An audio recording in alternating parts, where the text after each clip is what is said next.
Hello everyone, welcome back to Raising the Nuts. If you watch the Twitch streams that Andrew and I do a couple days a week, twitch.tv/raisingthenuts. Yeah. This got a cheese stick. I do the play every hand challenge, which the rules of the challenge are that I'm not allowed to fold pre-flop unless there is a 3-bet or an all-in in front of me. And I'm just trying to win money. I'm trying to win money for charity. And online, the goal is to win 20 buy-ins at the 25-cent, 50-cent level, which is $1,000, and donate that all to charity.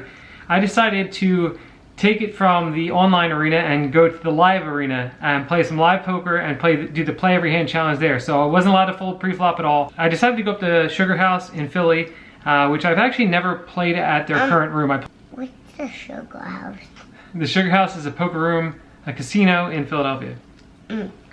And I actually haven't really played live cash poker in probably 4 years, 3 or 4 years at least. So I was definitely feeling a little rusty, but I went up there. I also got to meet up with my friend Anthony Latanzi, who I met from the Vlogger in Paradise competition. Got to meet him in person for the first time, hang out and chat with him. That was really cool to do. So, and he actually got some footage as well for this vlog. So the plan. The plan for what? String. Oh, it's string cheese, yeah. The goal, like I said, was to win money playing every hand and get some really good footage for the vlog. And if I do win money when I do the play every hand challenge live, I will donate half that money to charity. I will figure out a charity to donate for each different time. So let's check out, see how I did, and let's go back to last night.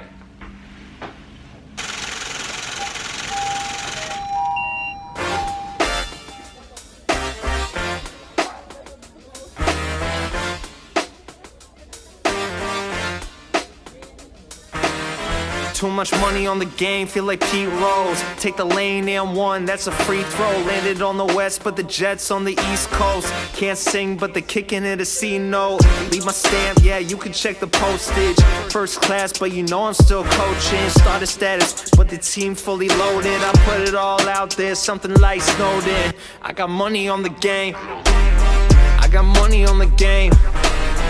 Making money, making plays. I put money on the game. I got money on the game. I got money on the game. Making money, making plays. I put money on the game. Against all odds, I'm more than break even. I'm a stand-up guy, even when I stay seated. Parlay off the horses, that's a new Mercedes.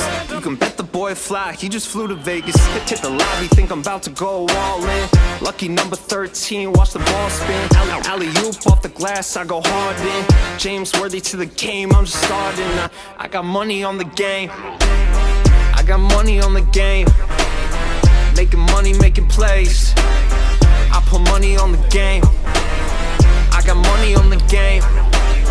I got money on the game. Making money, making plays. I put money on the game. Thank you. So session actually started off pretty well. Got some river bluffs through in these 2 small pots that you'll see here, and had aces in like the 3rd hand in. But everybody folded pre-flop.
I know. How much is it? I had that hand so many times, it was like bounce back. I literally had that hand like 187. 187? 7. 1, 2, 2 outs all night. Yeah, no, this river has been like crazy. That's nice. The next hand's a bit of a doozy.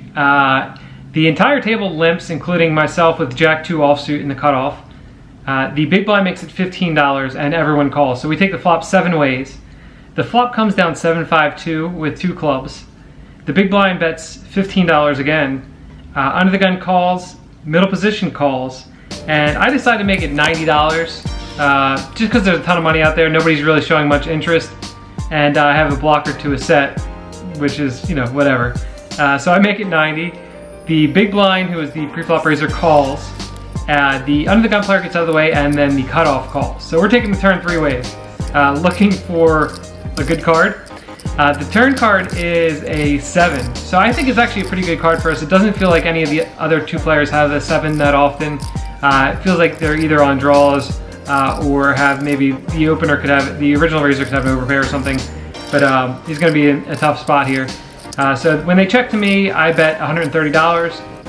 The big blind folds pretty quickly, and the middle player middle position calls pretty quickly. The river card is an offsuit jack, so we actually make a top pair hand. And when he checks, I don't think there's much value in betting. I'm just hoping that he doesn't have Jack X of clubs hand. And I do check. Miss.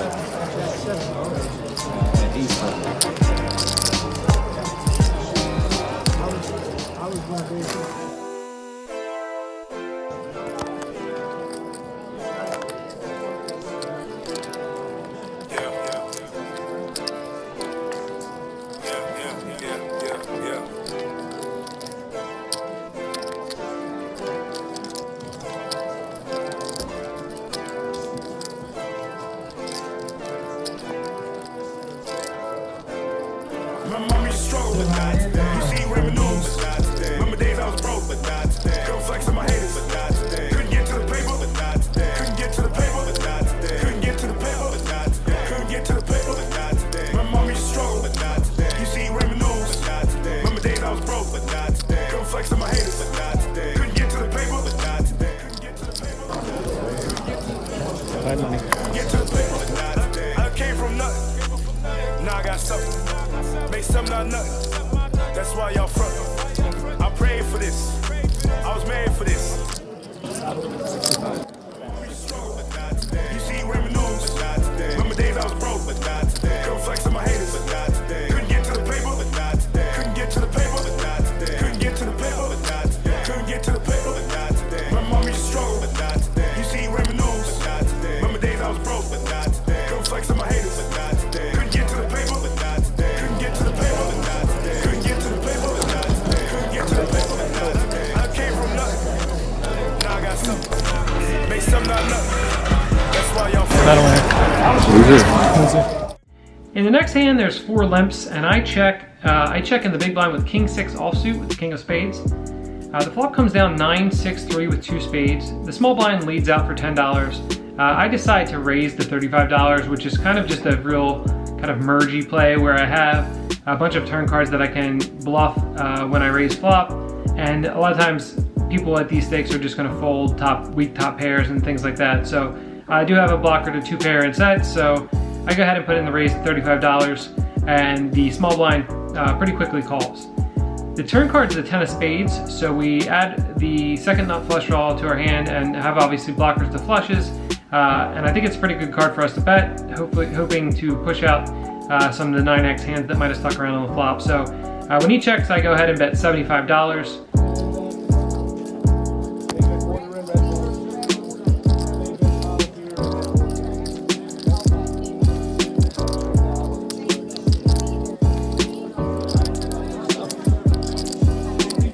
And he thinks a bit and makes the call. And actually, once this player made the call on the turn, I was pretty much done with the hand. I felt pretty confident that he would have a flush a fair amount of the time, or would not have a hand that called turn and folded to the river bet. So I was planning on shutting down. The river card, however, brought us the flush with the 5 of spades, but our opponent decides to lead out for $150. So I take my time to think about what hands he could possibly have, and I just didn't think that this opponent would ever be bluffing this spot. So I I ended folding, and you'll hear the conversation that we have here.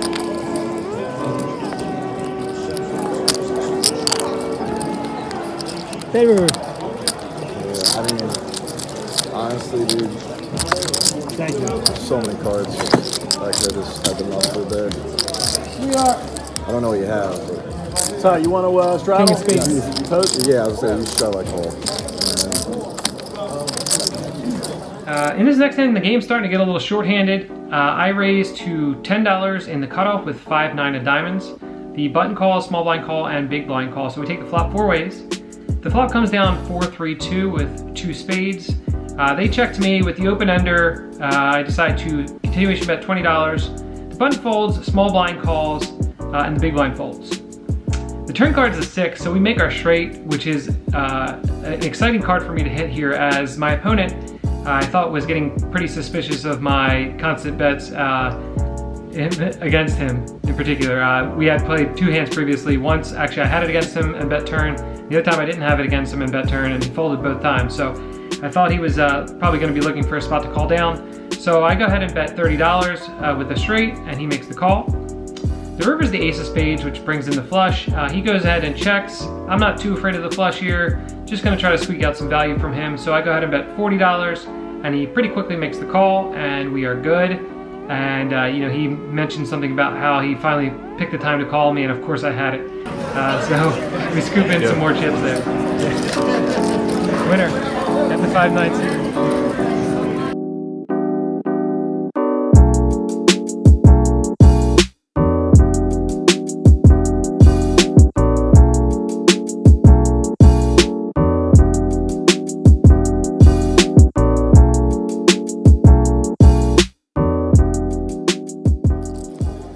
As I mentioned in the previous hand, our table is starting to get a little short, and I believe I was probably about even at this point, but we were playing 5 or 6 handed. Looked like the game might break pretty soon.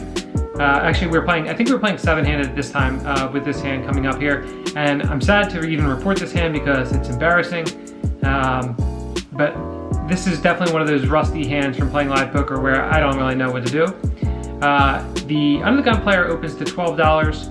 Player next to act calls, and I am next to act after that, and 3-bet to $50 with ace king of hearts. Now, if anybody's paying attention, I've been really active. Obviously, I'm playing every hand. I've been 3-betting a fair amount. I've shown down some weaker 3-bets, obviously.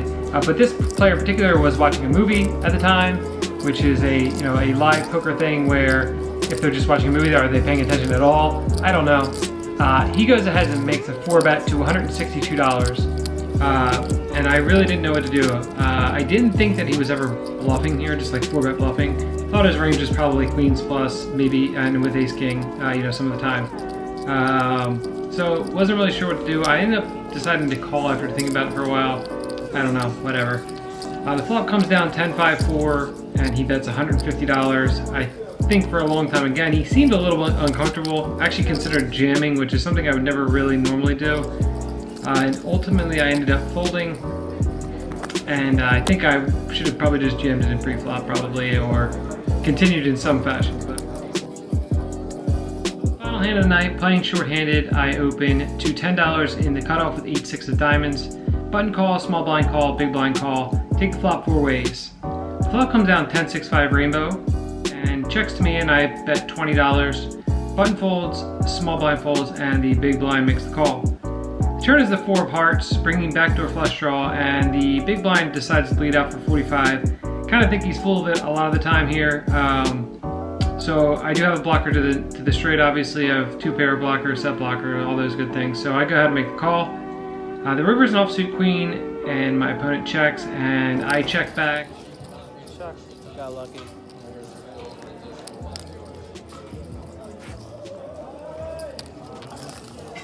Right after that hand, the table broke and we called it a night. I racked up, and looks like I ended up losing $282 for the session. I got money on the game, making money, making plays. I put money on the game. 2, 3, 4, 5, 6, 7, 10, 15, 16, 17. So no donation to charity this time, unfortunately. but I do plan to do this again. I had a lot of fun doing it. Had a great time. Got to go hang out with Anthony afterwards and talk about some hands with him. And yeah, it was just fun playing live poker again, and being in there playing every hand obviously is fun, and trying to figure out how I'm going to win each pot. Definitely think I need to get better at recording the hands and knowing when to, like, how to use the phone to record the hands and really kind of get some of the stuff, but not too bad for the first time. Hope you guys enjoyed the play every hand challenge.